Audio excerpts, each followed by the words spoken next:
Salut, c'est Yves au Centre d'hiver de Gatineau. Aujourd'hui, on va vous parler déshivernisation. On va vous expliquer comment déshiverniser votre roulotte sans avoir de problème. En 4 étapes. La première étape, dans le fond, ça va être de brancher le boyau d'arrosage sur la connexion d'eau pour que, dans le fond, rentrer l'eau à l'intérieur du véhicule. Vu qu'on va brancher l'eau sur ça, on est à côté de la douchette extérieure, on peut automatiquement l'ouvrir pour vidanger l'antigel qui va sortir. Fait qu'on va ouvrir l'eau froide. Quand que ça sort plus rose, c'est rendu blanc, on ferme. On ouvre l'eau chaude. Quand c'est sorti blanc, dans le fond, il n'y a plus de rose, on referme l'eau. Fait que la partie extérieure est faite. Là, maintenant, on va aller à l'intérieur.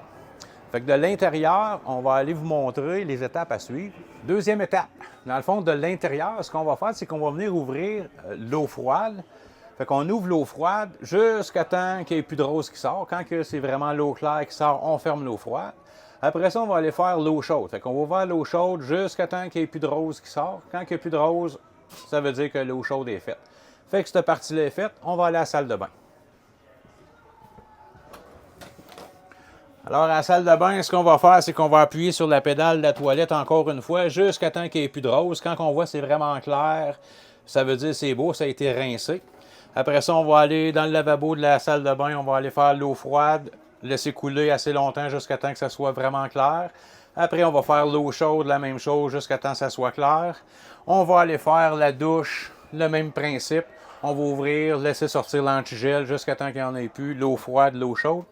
Une fois que tout l'antigel a sorti, moi, dans le fond, après ça, la seule étape qui va rester, ça va être d'aller vider les low points. On va aller vous montrer les low points pour les vider. Puis après ça, ça serait un bon nettoyage du réservoir d'eau propre puis toutes vos lignes, comme ça, vous n'aurez pas d'odeur. Comme je vous disais tantôt, les low points, dans le fond, en dessous de chaque roulotte, on a toujours un eau froide et un eau chaude. C'est la partie la plus basse de la roulotte. Donc, qu'est-ce qu'on va faire? C'est qu'on va l'ouvrir, l'eau froide et l'eau chaude, laisser tomber l'antigel. Une fois que l'antigel est tombé, on va aller refermer les bouchons, faire sûr que ça soit comme il faut. Une fois que les bouchons sont fermés, tout le système a été vidé, il n'y a plus d'eau, il n'y a plus d'antigel dans le système, c'est juste de l'eau. Par contre, il y a beaucoup de clients qui nous disent qu'ils ont une odeur d'antigel après ça quand ils boivent l'eau ou quand ils font la vaisselle, ils ont une odeur d'antigel. Si vous voulez régler ce problème-là, nous, ce qu'on a, c'est ce produit-là. C'est un produit qui est fait par Magic Boss, ça nettoie les réservoirs. Fait que moi, je trouve que c'est un bon investissement. On prend ça, on rentre ça par le réservoir d'eau propre. Fait qu'on ouvre le réservoir d'eau propre, on vide à peu près la moitié de la bouteille, on remplit le réservoir d'eau propre avec de l'eau.